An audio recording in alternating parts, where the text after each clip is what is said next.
Hey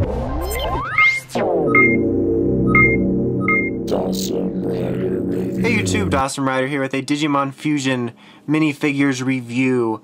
As you can tell, these are very small, stylized, sort of chibi-like figures. This makes sense that these are done, since Bandai has been sort of doing these for their other lines. We've gotten them for Ben 10 for the past few years, and PR has actually gotten some. So we've got some for Digimon. They come in packs of 2. They arrange in this order. We got Taiki with ×4, Shoutmon with Balistamon, Greymon with MailBirdramon, and then Metalgreymon with Dorulumon. So like I said, packs of 2. And they also each do come with cards, which I'm going to show off really quickly now. The Taiki X4 one, I believe, came with Starmons, which is one of the only ones to have a new noise in the crossloader, which is just the numbers, but still. Damn it.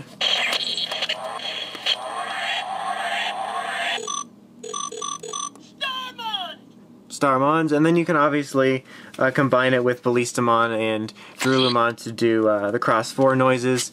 You get a Shoutmon card here with the Shoutmon Balistamon set, which just has some pretty cool art on there. It does not have a different combo.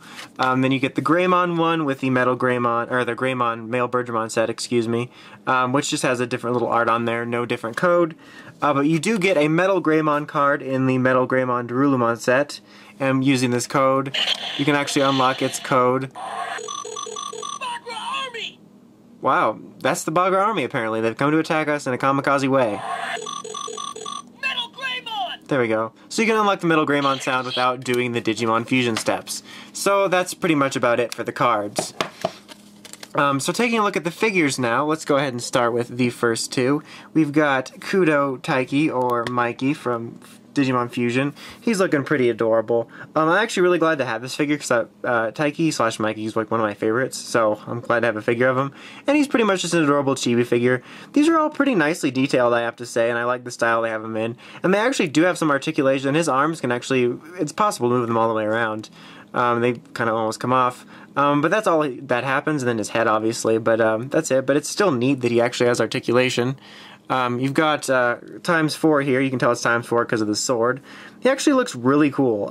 You know, he's in chibi style, but he still looks pretty awesome. And something I love is that his eyes are actually complete. And all the other ×4 toys, like the Fusion feature ones and the combinable ones, his eyes are always just a red dot. So it's nice to have him have actual eyes. He also does have some articulation. His arms can both move around, and his legs can, so that's actually kind of neat. I mean, you can't do any major posing, but it gives you a little more possibilities, and his head can also move side to side, and the sword is removable. It's pretty basic. You can just see the Starmons here with like a blade. There's not even a Pikmon edge to it. I would love to get a chibi set of the Starmons and the Pikmons. That would be awesome. Then we got Shoutmon here. He looks pretty adorable, I have to say. He translates well into the chibi format. This giant head. Again, the paint details around these are actually pretty well done. You can see he's got his full-on eyes. He looks pretty cartoony. It looks like these are from a Digimon Fusion version of Teen Titans Go. He does come with his little weapon that you can actually take out of his hand, the Rowdy Rocker, which is all done up in white. And he has articulation just like the others. He can move his hands. His feet don't move because they're so close to him, but he can also move his head. So yeah, pretty neat. Just get that back in there. And then we've got Balistamon here. Actually not looking terribly different from the show because he's a little bit more kind of close together in stature, but still looking pretty good. Articulation-wise, he can move his arms around. His feet can rotate here, like, well, they're not really his feet, but more like his waist can rotate as one piece, and his head. But still, he looks pretty good. And then we've got Greymon here, looking like an adorable, awesome dinosaur. He just looks very timid about himself. Looking pretty cool. He can move his little arms and his little legs and do dinosaur stuff. He's like, rawr. That was weird.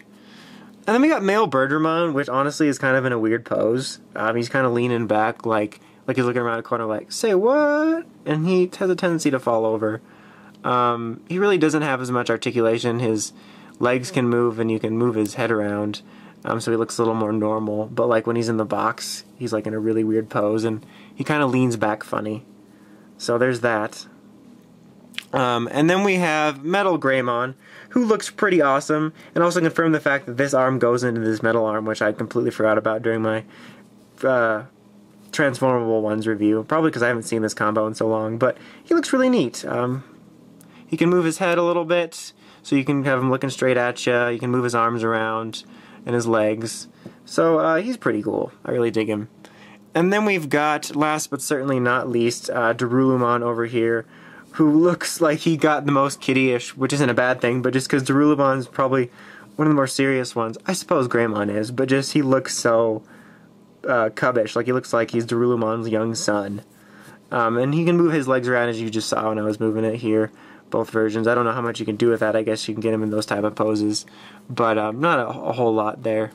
But anyway, overall, I really dig these figures. I'm kind of a sucker for these sort of stylized things. I really dig them for most of the lines I collect, so I really like these, and I'm just kind of excited to have new Digimon merchandise in general, specifically this series since it's my favorite. So if you're into these type of figures, I can definitely recommend them. They make nice little shelf pieces or little desk decorations. They're pretty neat looking and actually pretty well done. I dig the fact that they actually have a little bit of articulation and that they're actually really nicely detailed.